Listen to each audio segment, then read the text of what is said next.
I know I've been behind on uploads, but here's a little bit of what I've been up to the last few weeks getting the van ready for wintertime. And I really want to know where the road goes.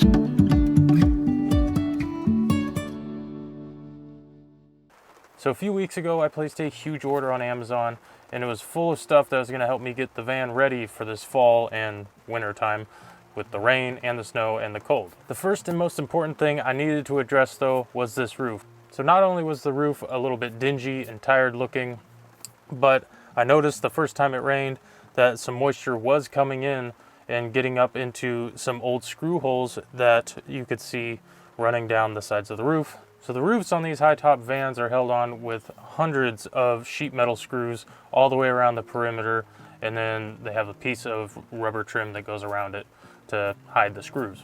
But from the inside, on these channels beside me here underneath this white board, you could actually see all the screws coming through the original sheet metal of the van, and there was a couple old screw holes that didn't have anything in them, and some water was slightly weeping in through those holes.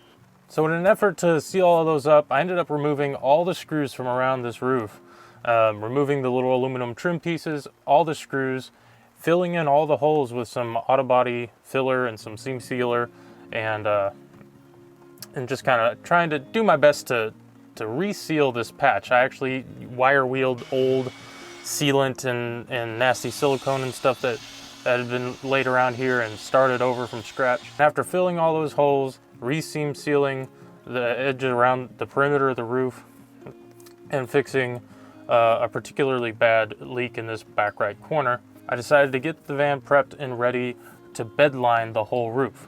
Not only does the bedliner give me a nice tougher finish, because this van is pretty tall and I scrape on tree branches and stuff even just driving through residential neighborhoods, I wanted it to be able to take a little bit of a beating, but also the bed liner will help keep it watertight. It wasn't, like leaking in through these surfaces here, but it's just like an extra coating of protection. I actually used a smooth, non-textured bed liner called Durabac 18.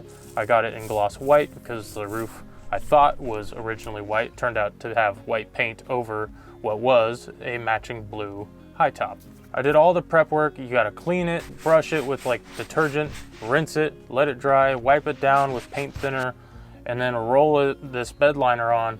And I'm not like 100% satisfied with how it came out. I made some mistakes in the application process. I got some paint runs and you can see some roller lines. So I actually did end up ordering another half gallon of textured bed liner because it's supposed to be a little bit easier and more forgiving when applying it. That might have to wait till spring considering the weather's been pretty wet and cold. But nonetheless, of the difficulties I had with the application process, the roof does look much nicer now, and it's going to be much tougher and hard wearing than just white paint that was on here before. The next important thing I wanted to do, and the biggest, oh my gosh, if the bed liner was kind of a frustrating process, it was nothing compared to doing this. But I wanted to install a diesel heater, and I ordered what I thought would work out perfectly well.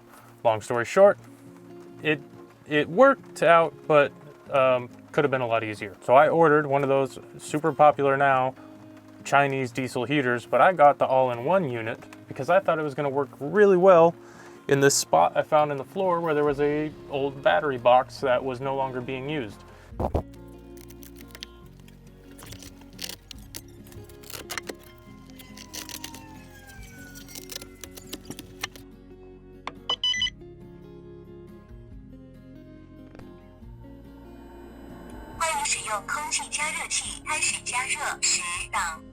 And I was like, well, that's a perfect spot to mount it. What I didn't know was the exhaust ports on the all-in-one units, and this is my fault for not doing research, actually sit up inside the van on the all-in-one units. They're mostly made for garages and shops and things like that. They're not made for vehicle applications. So I ended up having to remove the bottom of the all-in-one case, mount the diesel heater directly to the metal lid of the battery box in the floor, and seal it up that way. Big headache, multi-day process. Ugh. If I had to do it over again, get I'd get the diesel kit that was just individual components, not an all-in-one unit.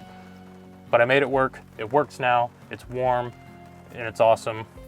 But I would probably not do that again the way I did it. To power the diesel heater, you don't need just diesel fuel, but you need electricity. So I got my dual battery system from the Subaru moved over. I built a new Powerwall box that I could mount my C-Tech charger, my USB plugs, voltmeter, and I left some extra rooms because I'm going to be installing shore power, maybe even next week. But I left some room to add some more components to that Powerwall. And that turned out great, and it actually seems to be working better in this van than it did in the Subaru. I'm thinking maybe the alternator puts out more amps, and maybe the Subaru was just struggling to provide enough power to the C-Tech charger for it to really function. So it's working great, and it looks a lot nicer than it did in the Subaru, so I'm pretty happy with that.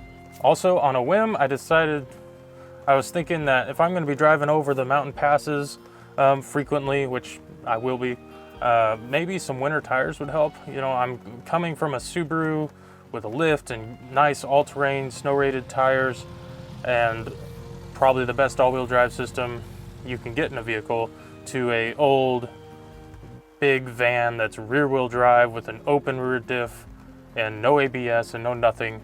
So I decided to just go ahead and put a little search out there on Facebook and see what I could find for snow tires, see if I could find a good deal. And sure enough, posted about 40 minutes before I saw the listing, someone had snow tires just like 20 minutes away from me, in my size, with tons of life left on them, and they were only asking $100 for them. So I went and snatched those up.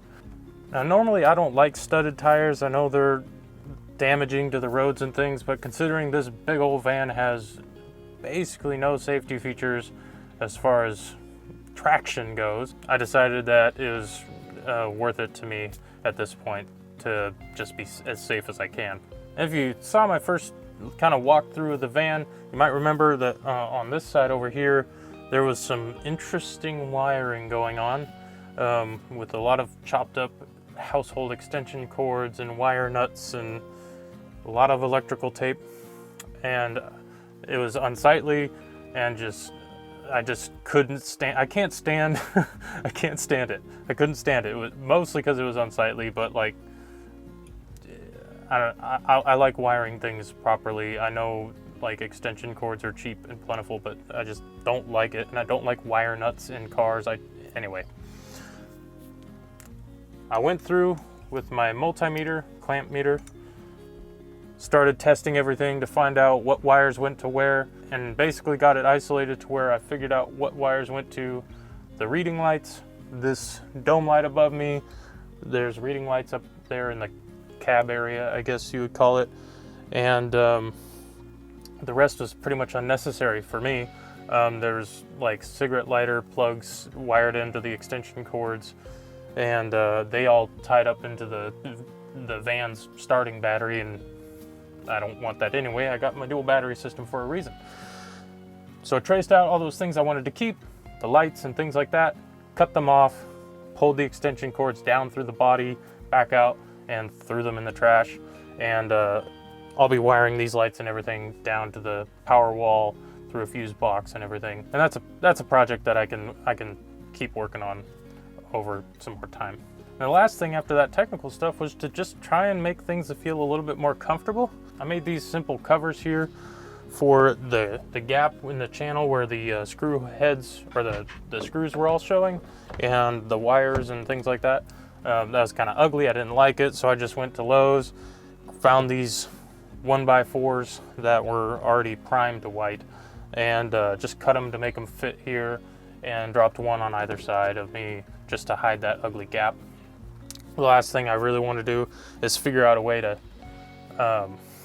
dress up the edges of the windows, because they're just exposed into the insulation behind the wall panels and stuff, and all this will be redone in the springtime, but yeah, for now I just like it to be a little bit more sightly. And I also got the front loft put back together. My awesome friend Ricky, she painted me a nice silhouette of Mount Jefferson, which you might recognize from right there. You might which you might recognize from my arm. And I wanted that kind of redone there and let her just do her thing, and I like the way it turned out. It looks really nice. So got that decorated, and really the only thing left to do besides working on the cosmetic stuff is to get out there and test it and really give the roof a good test in the rain. And I actually have found some spots out here on this side of the mountains where it's a little bit more wet, and it's about an hour from where I'm at right now. So probably head out there tomorrow in the rain to give everything a thorough test and see what it's like being in a van in bad weather. So keep an eye out for some new videos. I have some more planned, and I'm gonna try and be a little bit more consistent with the uploading. It's tricky while I was racing to try and get a lot of this stuff done before the really bad weather hit. So they should hopefully be more consistent from here on out. So thanks for watching, and I will see you guys on the next video. Take care.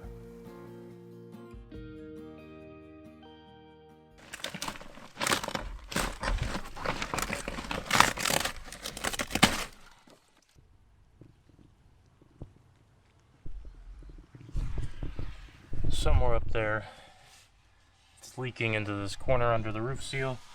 I thought I got it sealed up from the outside when I was getting ready to bedline the roof. And it's now officially like fall in Oregon, which means rain or snow. Oh, God. If you like to follow along with the rest of our adventures, make sure to subscribe. And to make sure you don't miss out on any other videos, click the notification bell as well.